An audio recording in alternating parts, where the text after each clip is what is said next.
నా పిలుపు వినిపించేనా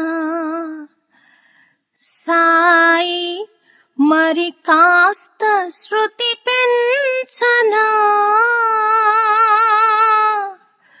నా పిలుపు వినిపించేనా సాయి, మరి కాస్త శృతి పెంచనా. నా పిలుపు వినిపించేనా. Previously, I never sang songs on Shiva at a point of time when I did Samasranam. Even earlier, a little earlier also. But after coming into fold of Swami, I composed bhajans on Swami, which would give the gist of his philosophy that all religions are one and the same.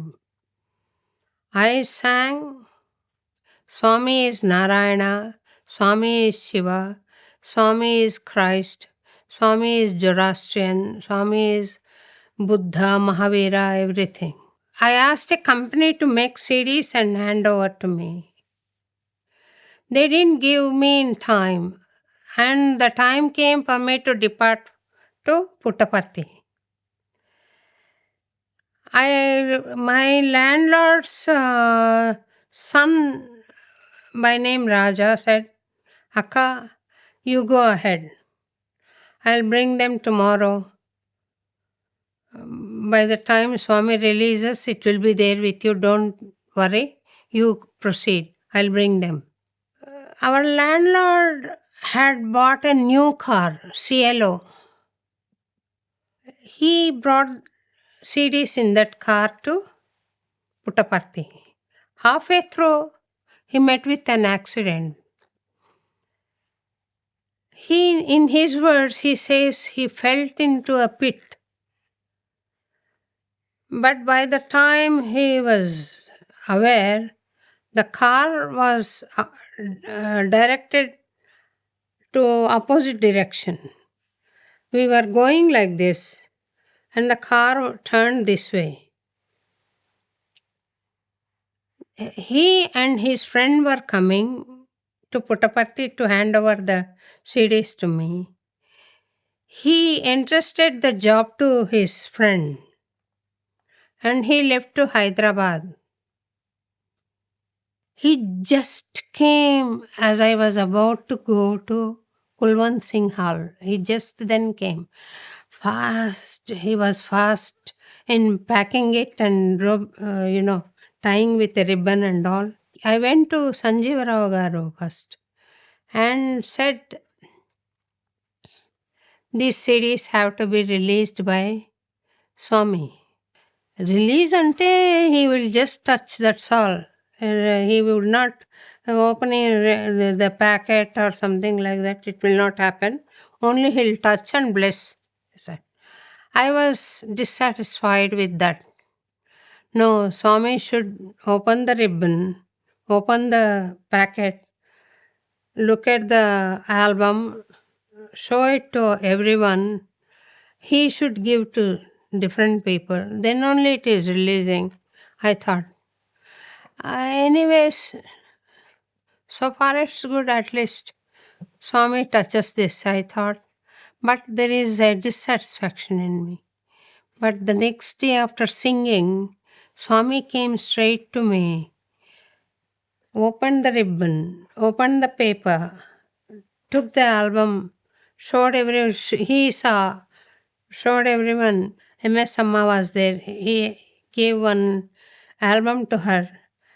And somebody else were there whom he presented the CD. When there is a devotional yearning for something to happen, with surrender, total surrender, it happens. You see, the most wonderful thing is, I didn't have anybody to click the situations. And those were not the days of iPhones, And somebody from somewhere clicked shot by shot, like he's opening ribbon, he's opening the paper, he's looking at the album and smiling because it was I love you Sai Baba, and showed people, distributed to people there. It was possible because there was innocent surrender to Swami. Swami, I brought it for you. You must do this. He did it. Also, I think there have been times when you asked Swami for a project, and Swami told you it will happen and it will happen in this manner. I remember you saying that you are doing some project for the government and you thought you will do 10 volumes, and Swami said no, do 6. And I think that was again a reminder of how Swami is always in control of everything. Though we think this will be what is the right or the best thing to do, only later you realize that, as I said, he only proposes and he only disposes. Yeah, Delhi Telugu Sangam people asked for a concert. And I said, please invite Union Broadcasting Minister, because I had a wish at heart of this serial and all. They said, okay, Ma, we'll invite him. I went to Delhi to present the concert, and as they promised, they invited Jaipal Reddy Garu. But they said he would listen to only one Sankirtana. He's very busy. He'll give you bouquet and leave the place. I said, okay. But as thought of, he came, he listened to one Sankirtana, gave a bouquet, went back and sat through the concert, all through the concert. And taking a cue out of that, I said, sir, I wish to propagate the message of Saint Annamacharya. Please give me an opportunity. I want to talk to you. You know, it was so kind of him. He waited till I came off the dais. So many people came to greet me, and then by the time I went, tomorrow both of you come for breakfast. He said. We both went. Said, my project was 108 episodes, Annamacharya serial. I said, sir, I want to produce 108 episodes. 108 will be your ultimate goal. Right now you write only 27. I wrote and gave it to him. He sent it to K.S. Sharmaji, the then Director General of Prasara Bharati. I received a call from him saying that Minister Garu has asked me to give you commissioned serial. If you want commissioned serial, it should be only 6 at a time. So you write only 6. We'll give you only 6 now.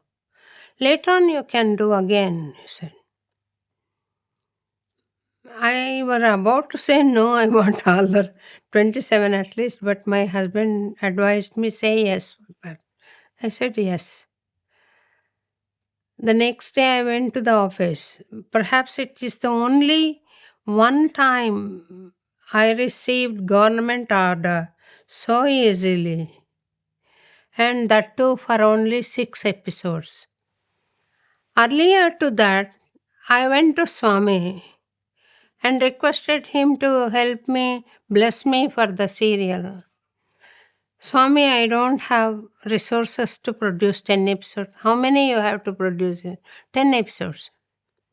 He looked for a fraction of a second like this and said, no, you produce only 6.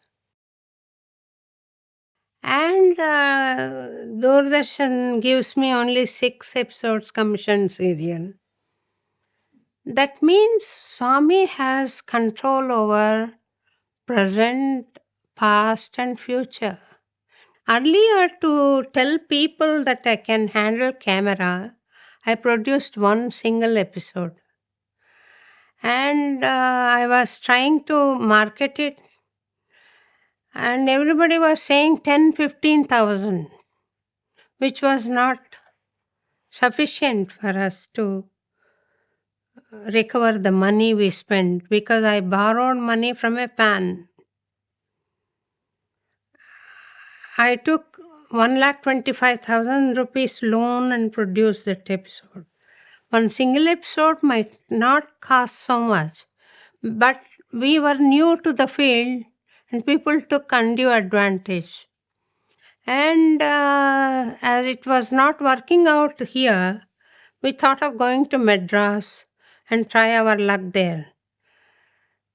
As we were going by train, I had a beautiful dream which felt like true reality. I was watching different deities in the cave going around and coming to the exit. At the exit, Swami was standing. Chusawa, he was asking, yes, Swami, I saw. And something else he spoke for a while, which I'm sorry that I don't recollect what he said. And give me your hand, he said. I stretched my hand. He put akshatas, yellow rice, holy rice, sacred rice. And in that rice there was one ring. White diamond was there in the center. Around it there were green small diamonds expanding brightly like this.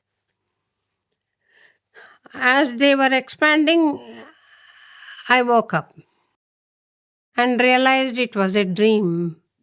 And I woke him up and said, my husband, and said, Nandu, we are going to get good sponsors, I think. Swami blessed in like this. He was also happy and said, okay. And then the next day was so disappointing that none were available. No contact was working out. The next day, we went to Velvet Shampoo, and those people took 1 minute of advertisement, promising 1 lakh to us. And we went to Dayanara, Obul Reddy Garu. The remaining 1 minute I'll take, he said, and gave us 2 checks of each 50,000. Perhaps that is the first time in the history of one single episode giving money prior to telecast. We came back with checks of money. No? And this Velvet Shampoo guy said, the boss is at Singapore. He has to come back to sign the check for 1 lakh. But if it is 50,000, I too can give. Time is up. Only 1 or 2 days are left for telecast. Unless I add up these ads to that episode, it will not work out. So we took that 50,000 and went back. So that way we could save 25,000 rupees. Net profit came to one single episode, having spent lavishly on the episode 1,25,000 those days in 91. It was telecast for Sankranti in 92.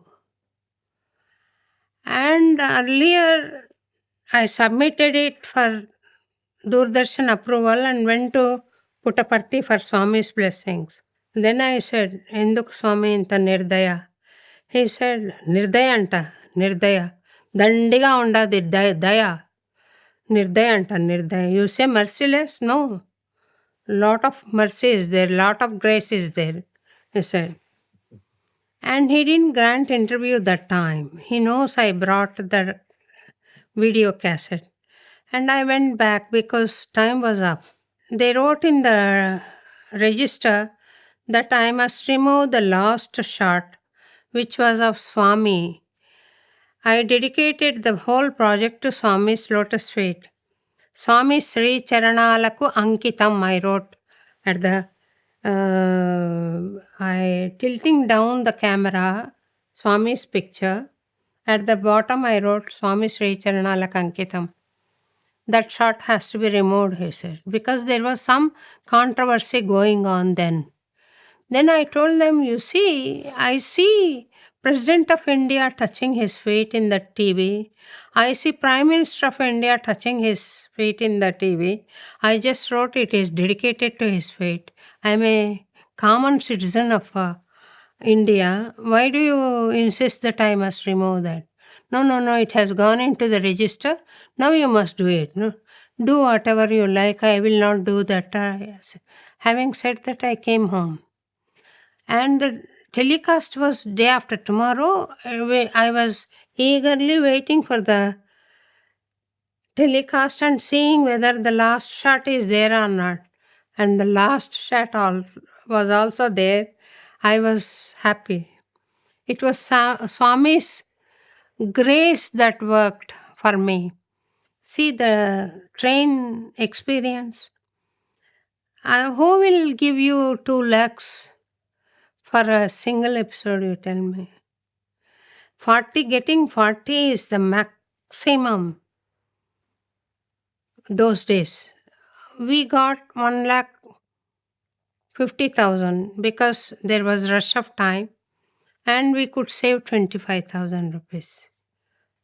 Having lavishly spent, once you surrender, once you dedicate the work to Swami, it is his job to save you. I remember an incident in my life. Me and my husband were traveling to Delhi by train. And I was going through a book called The Divine Experience, The Ultimate Experience by one Mrs. Phyllis Crystal, in which she says that she was flying and 2 men got up and hijacked the flight at gunpoint. She remembered Swami saying that whenever enemies attack, if we can send the vibes of love, they'll be disarmed. She remembered that and applied it, calling Baba, Baba, Baba. And to her surprise, they gave up and they surrendered. They gave out the pistols and they surrendered. And she was saved, she felt. She was wondering why they surrendered. And she wanted to say thanks to Swami and came to Puttaparthi. And in his inimitable style, Swami didn't call her for 4-5 days. And later on, when he called her, he mocked at her, saying, Baba, Baba, Baba, Baba, you are calling me. At that instance, I smiled. He was asking me, my husband, why are you laughing? There is something in the book. I didn't elaborate it. It is high time you sleep, he said. Okay, I closed the book and slept, and he was on the upper berth. I was on the lower berth. It must be past 1 time, early hours. I was hearing dhana, dhana, dhana, dhana sounds. These bogies were falling one after the other into some pit. Derailed, no, they fell off the bridge. Emo jaruta undira, something is happening, he said. I started saying Sai Ram, Sai Ram, Sai Ram, Sai Ram. And he too joined me, saying Sai Ram, Sai Ram, Sai Ram. Finally it stopped. After we got up and saw the situation, our bogie was like this. And the front bogie was pantry car, was also in safe mode. The next bogie was in this position, about to fall, did not fall. Rest of the 10 to 12 bogies fell down.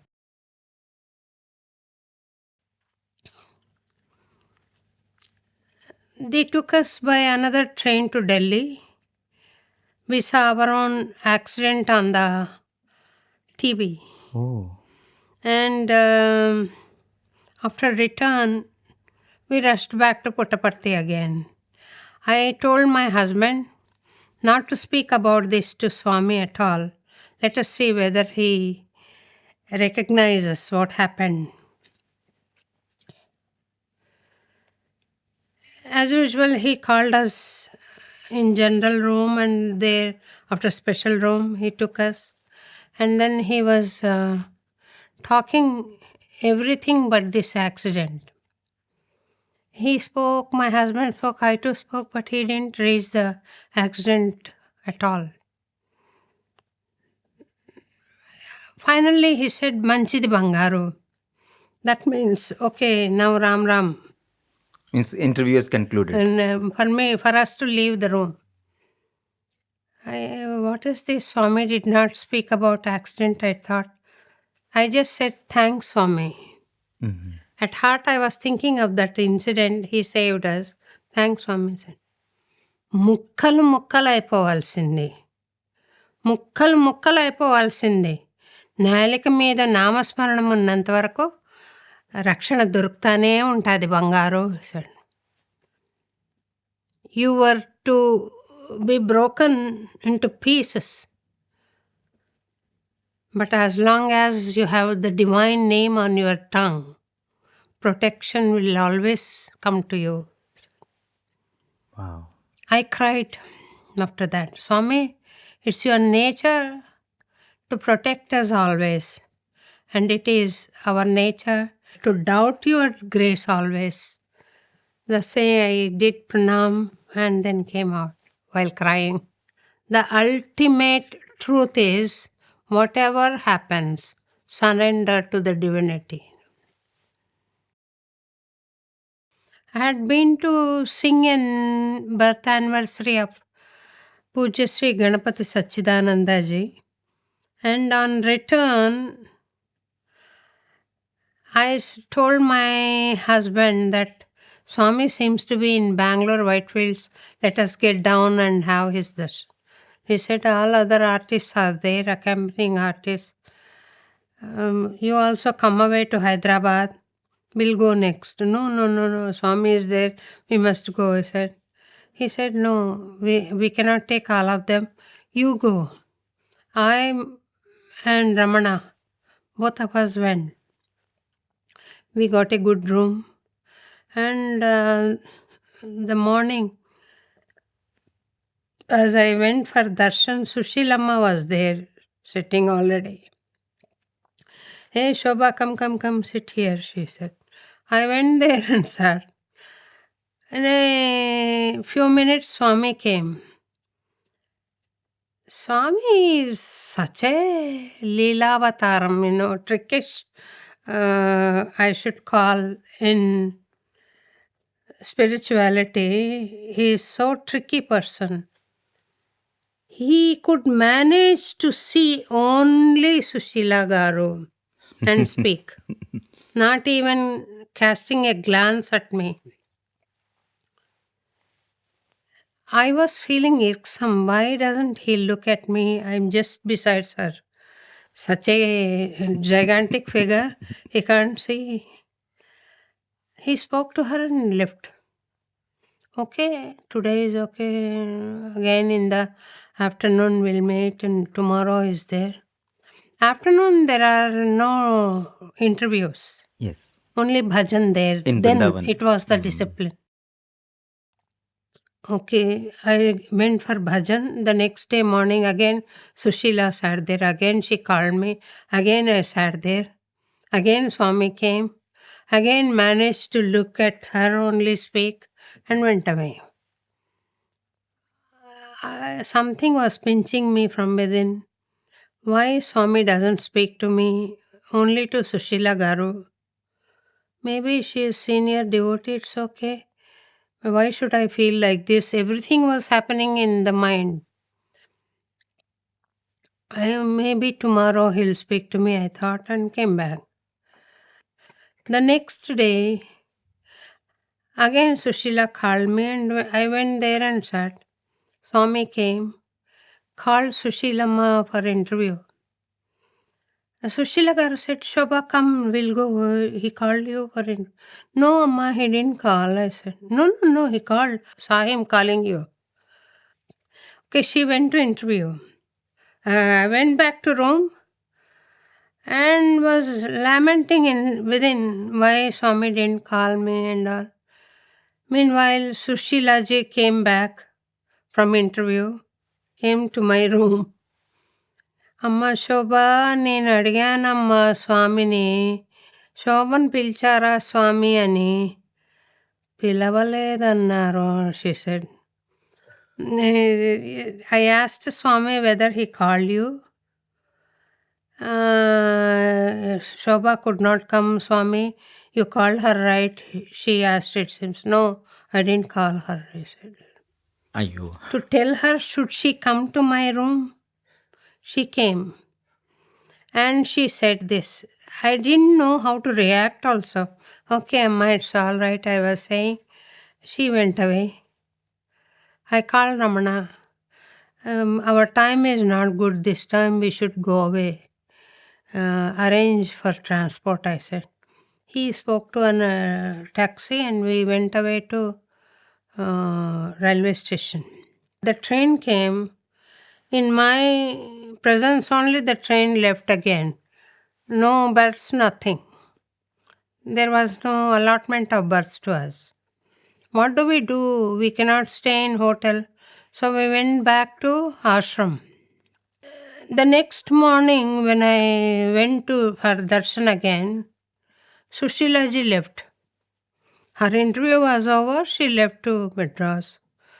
And Swami came. నిన్న భజనకు లేవే, ఎక్కడ పోయినావు?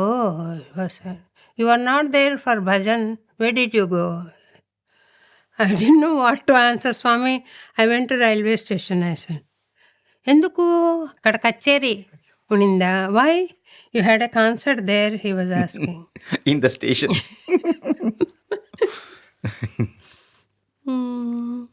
So people around were asking me, what is it Swami was pulling your leg? So I thought he is not taking notice of me. He was taking notice of everything. He knows that I was absent for the previous evening bhajan also. So if we go by his apparent gestures, we'll be misled. We should surrender to him, that's all. He knows everything. He's omniscient, omnipotent, almighty. So no need to worry that he didn't take care of me, he didn't take notice of me, he didn't call me for an interview. He knows our troubles, tribunals, everything. At the right point, he interferes, or else no. And through this experience, I can say that he wanted to crush the ego that stands as a barrier between devotee and God.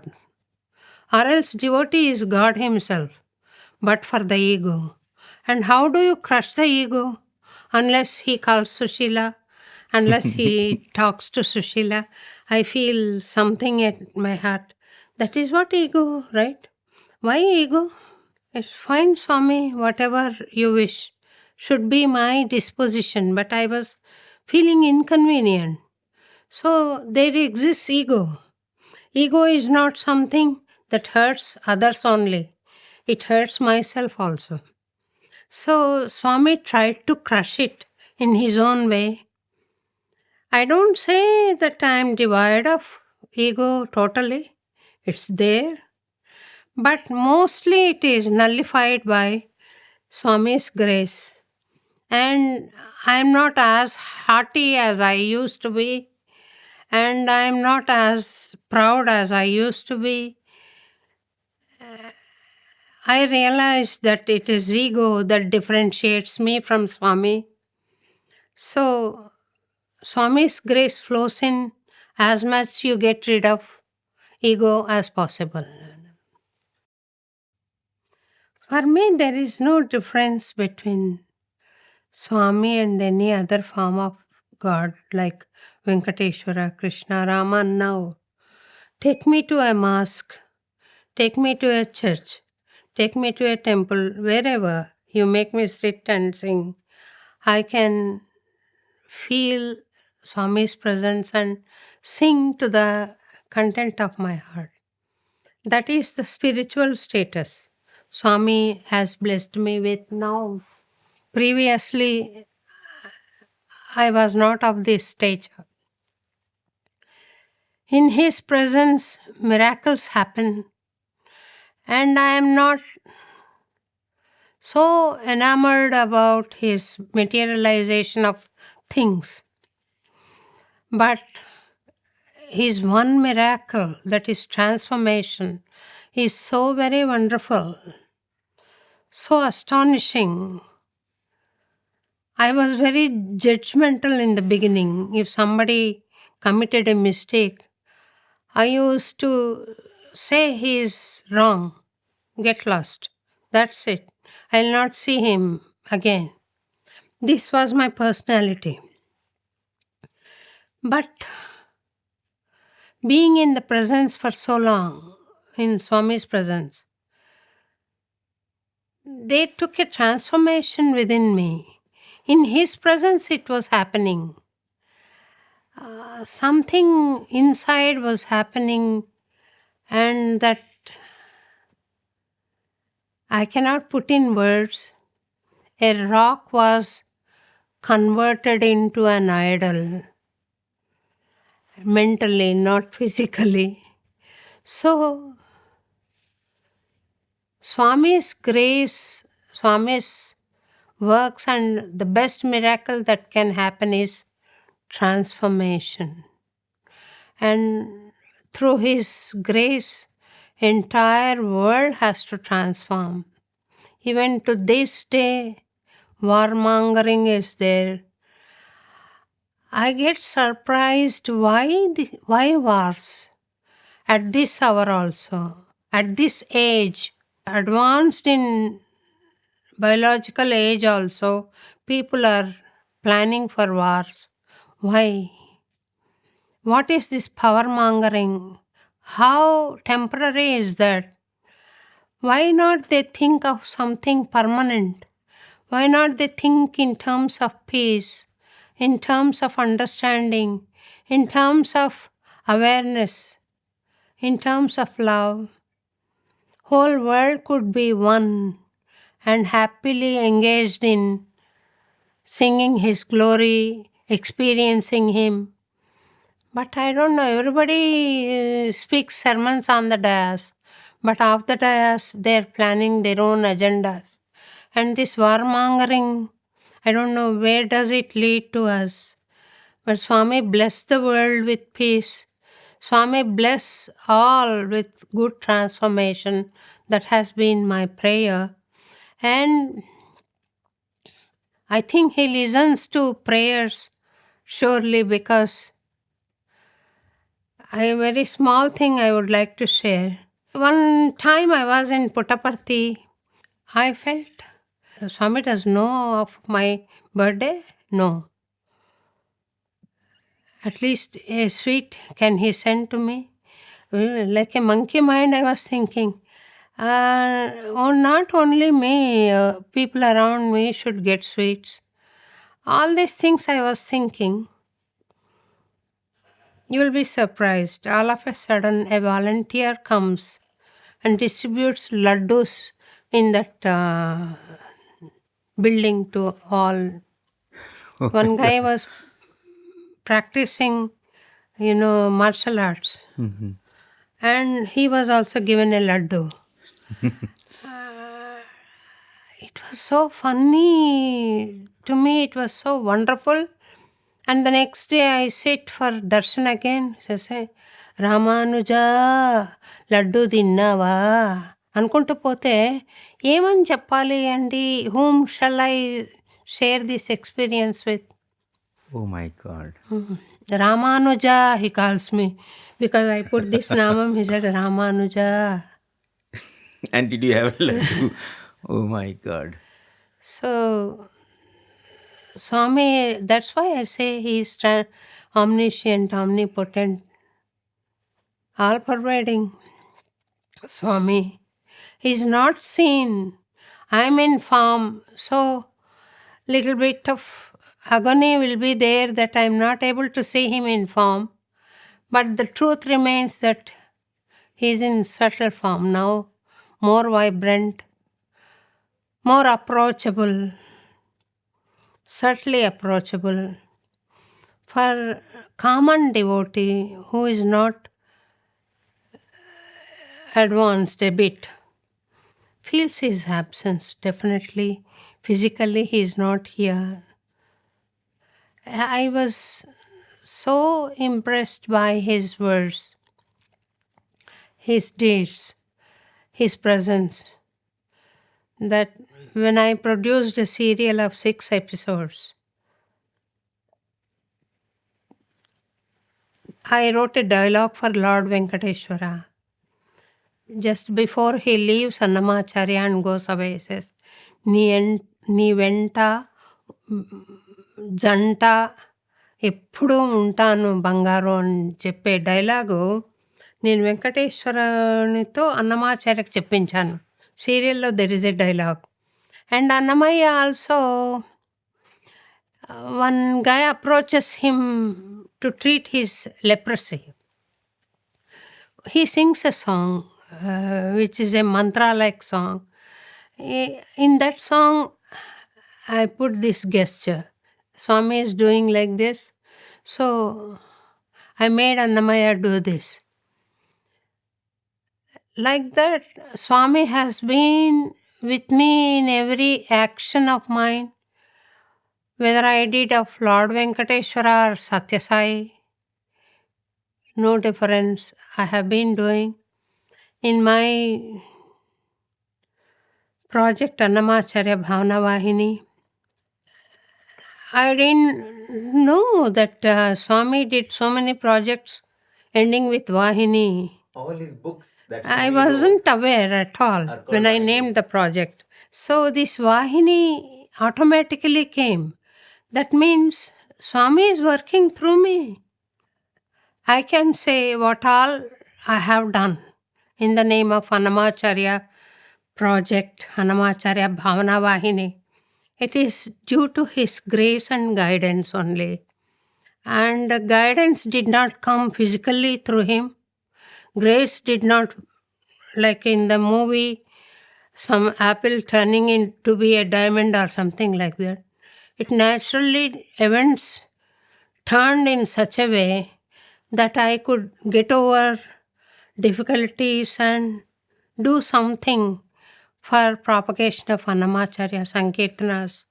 Now it has become a global phenomena, Annamacharya Sankirtana, and it gives me a great satisfaction that once upon a time it was my prayer. Swami, it should be globalized as I requested you. Everybody should know of Annamacharya. So that is the present position of Annamacharya Sankirtanas. This was possible by Swami's grace. And I'm reminded of how Swami himself, along with the students, watched the movie on Annamacharya in the Purnachandra Auditorium. It was screened for Swami. It was a special screening. And Bhagawan, on very, very, very rare occasions, would watch a movie with students. But this is one movie that Swami watched. He watched, and I was surprised to hear from daughter-in-law of Srimati Sushila Garu that after seeing the movie, he was commenting, all the songs are our Shobha songs. And I thought she was trying to please me. Later on, after some time, I met Sushila at a point of place. She also said the same thing. Swami was remembering you. Swami was saying all these songs are Shobhas. And not only that, one Anil Kumar Garu and Krishnamurti Garu of Chennai, and a few more people were, three, four people were standing and talking among themselves. And I happened to pass through that place. I just greeted them, then said, "Yeah, Amma, yesterday Swami was thinking that all these songs are of Shobhas, our Shobha songs. That gave me so much of joy. Not even Padma Shri or anything could give me so much of joy. Bhagawan himself calling Annamacharya songs as Shobha songs. What else do I require for this birth?" You mentioned about Padma Shri that you received in 2010. And that was also the year when Bhagwan gave you special darshan. Yeah, in 2010, October 30th, I was here. And 31st was also I was here. Swami was going on wheelchair like this, and Mr. Chakravarti and all others were surrounded by all those people. He was going, and I was sitting by the side of the gate there. Swami pointed and called me. I don't know how he knows that I had come, and I was, after a long time I came. He called, and then Swami, నేను పాద నమస్కారం చేసుకుంటానండి. I said, I want to do touch your feet. He said, namaskar to your feet. He said, చేసుకో. I touched his feet. What would you like to say to those youngsters and those budding musicians who feel in today's world, if we have to become successful, we may have to compromise, but that is what is the practical way of life. And if I don't do that, then I will never rise in my talent or in recognition. I will be not smart if I don't do what everyone is doing. Temporarily, it may give a little boost, compromising on your values. But there is a chip of God in every heart that will continue to prick. If it doesn't prick also, then you are a dead person. At least if it pricks, still the conscience in your heart is alive. So, if you look at Tyagaraja, if you look at Annamacharya, if you look at Ramadasa, or to that extent any saint composer, they never compromised on values. See, Saint Annamacharya was asked to sing a song on the king. The king himself asked, "Sing a song on me like this." After hearing Emoko Chiguruta Dharamuna, Edaneda Kasturi Nindenu, it's a beautiful Madhura Bhakti song Annamacharya rendered. It's like Persian poetry. After listening to that song, he gets enamored and he asks Annamacharya to sing similar song on himself and his queen. He says, "Hari Hari, Naraharini స్తుతించు నా నాలుక నరుని స్తుతింపగా నేరదు." My tongue is used to praise only Lord, not human, he says. Then the king gets angry and he calls his commander-in-chief and asks him to put in jail, in prison. He comes and he burns his hands and puts him in prison. He sings the glory of Lord again. ఆకటి వేళల అలపైన వేళలను తేకువ హరినామమే దిక్కు మరి లేదు. When you are very hungry, when you are tired, the solution is only Harinam. There is no other way, he elaborates in Charanams. After singing that song, the chains get broken, falls down. Then the king observes that and then falls at his feet. Don't leave my kingdom, stay on here, he says. Then the saint composer picks up his dande, the instrument, says, Raja, I am here just to take the support of your royal court and spread the message of God. My mission is accomplished now. It's time for me to go to the court of Venkateshwara, Tirumala, not this royal court. But before leaving, I want to give you a message. Please take it. Don't you ever hurt devotees. Swami will take it more seriously if you hurt devotees than hurting God himself. Thus saying, he leaves to Tirumala. So had he compromised and sang in praise of the king, he could have enjoyed his life more. He could have all comforts of life. His position might have got elevated. But it was not his priority, his concern. His chief mission was to get Swami's grace and to transform the world, give a message to the world through his sankirtanas, not to praise the king and the queen.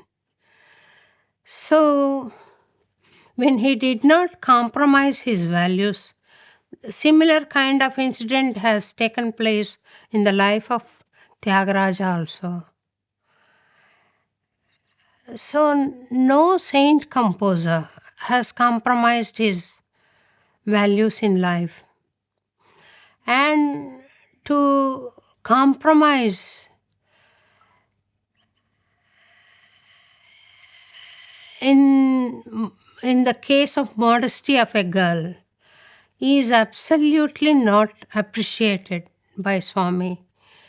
My advice or message for youngsters would be, never compromise on values for materialistic benefit.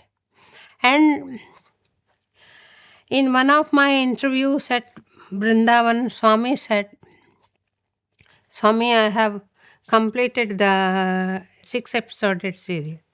Said, Annamacharya కొంచెం గట్టిగానే చెప్పేసినాడు. He said bit harshly itself to the king. That means Swami wanted Annamacharya also to be bit calm and polite in conveying his value. But Annamacharya, no, I will not sing.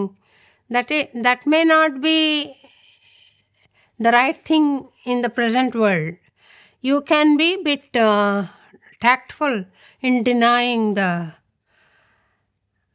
offer of the king or request of the king. Don't compromise on values. Don't you ever compromise on the values and the satisfaction you derive out of it. It is priceless. But if you compromise, we die a death of dissatisfaction fallen personality, fallen values. Why? To be clean here is the priority, and that cleanliness matters. And that cleanliness, what Swami wants. So let us be clean at heart and let us not compromise on values at any cost.